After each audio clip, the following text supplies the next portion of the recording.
pa ang gusto mo? Basta wala ka bang tinatapakan na tao, ituloy mo lang ito. Ang mahalaga, ikaw ay masaya. Huwag mong intindihin ang sasabihin ng iba. Sila ang may problema.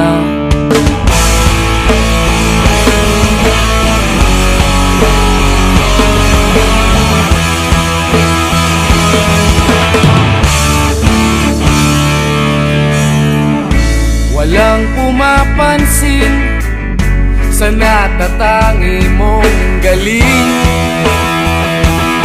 Mas madalas ka pang laipin. Pinapakita mo na may silbi ka sa mundo.